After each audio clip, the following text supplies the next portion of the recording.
Hi everyone, my name is Sarah Beth, and I just finished reading Lightbreakers by Aja Gabel. Please forgive me if I'm butchering that name.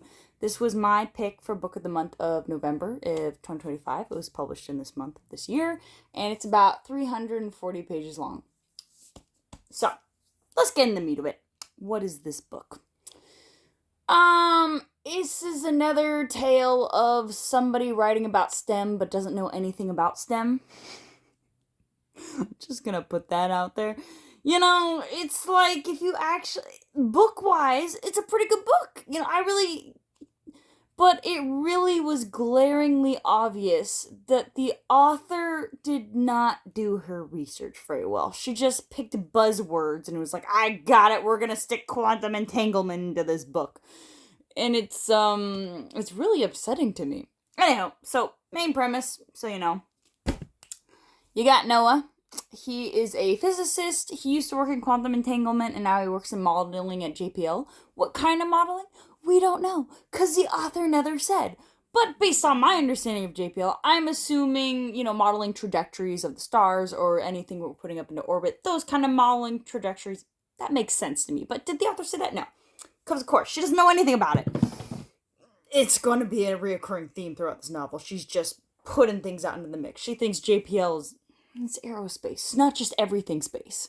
Anyway, he got remarried to a woman named Maya. She's an artist, and the author threw a whole bunch of artsy fartsy stuff in there, which I appreciate, but it's used in a way to show the dichotomy between science and art, and it's constantly blaring at you in the face one is experiencing and one gets results, and you should just be able to feel and not have to know how things work in an art gallery. And I'm like, okay, I get it. You should be enjoying life, but I don't think all STEM people are like that. Exhibit A.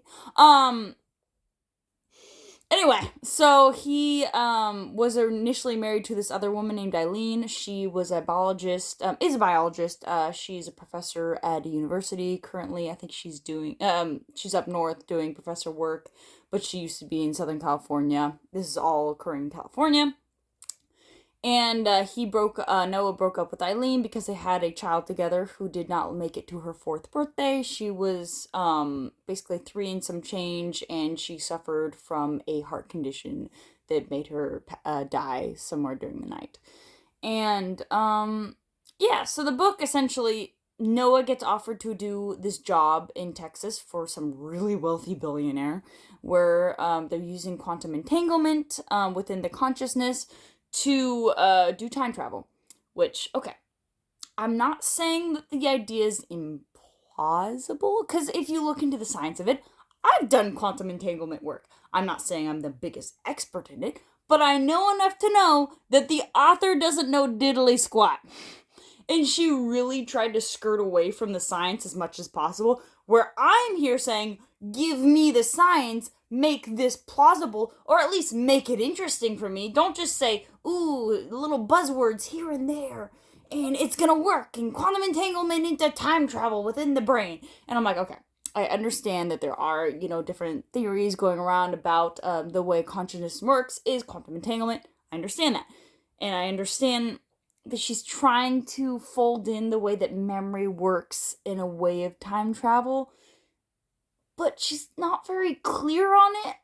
In essence, her idea is there-ish. It's just not in any way, shape, or form mapped out to anything. So she's just throwing things out in their wind. I'm like, the initial premise, okay.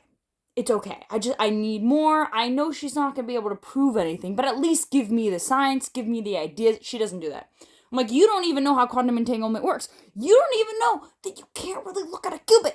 All right, you try to do, you have to use ancillary, the physical qubit, you need other qubits around it, not actual qubits, but ancillary qubits to basically see what's happening inside that, because if you try to look at it directly, then the state will collapse. Stuff like that. She doesn't even bring that into it, and I would say that's some of the biggest things about qubits. Just gonna put that out there, alright? And so, he's trying to do time travel, it's making him sick, and, billionaire is corrupt, and apparently NDAs are just worthless. And also, how, if the billionaire is able to do this and is basically killing off people, okay, maybe the government wouldn't get involved, like, firsthand, but you have to have a lot of permits for things. So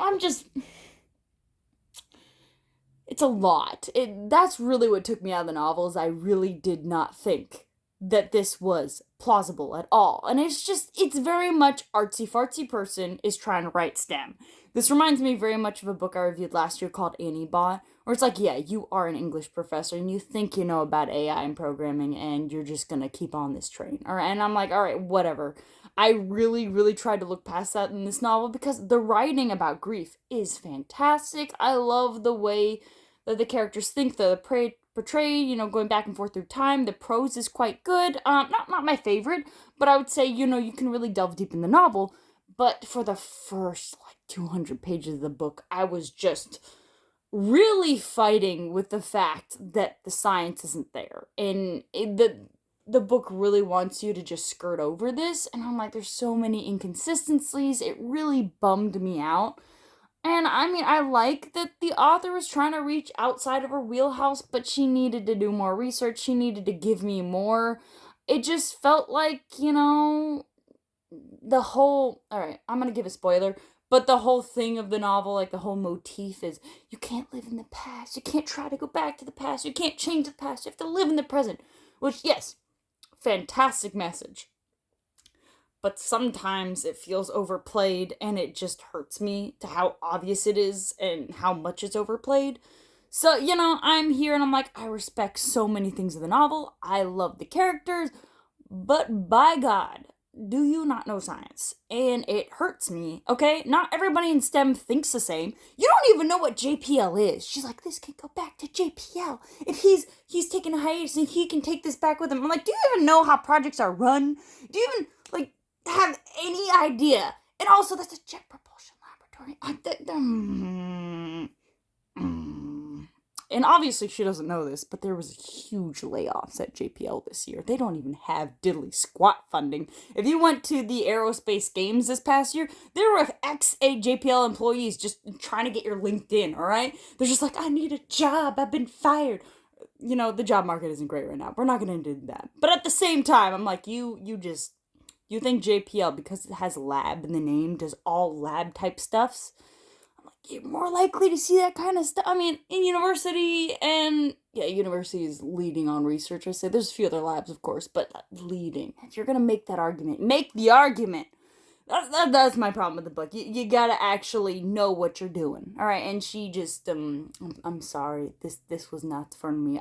Maybe if she writes a book about something else, I would be really willing to read it because there's so many positives of this novel. But as for reading this novel, please don't read this novel. I'm going to say, if you like sci-fi, read Neal Stephenson. He is just, I think it's because a lot of it is rooted in science, because he actually had a physics degree, and that doesn't actually give you the ability to write sci-fi, because, you can just get a degree and leave it behind, but it's because he knows how to research. I think she didn't know how to research. I don't think she knew how to, bring up the correct points for the book, if that makes sense at all. Another book I enjoy, I like The Martian. I know that some of the math for the, trajectories and physics there, a lot of that's not correct, like with the engines, but, it's followed up enough to where it's not glaring and it's still enjoyable. His other work, Project Hail Mary, is fantastic in my opinion. Same thing. So yeah, read Neal Stephenson, read Andy Weir. I think they're pretty good. Anyway, hope you enjoyed my review and have a good one.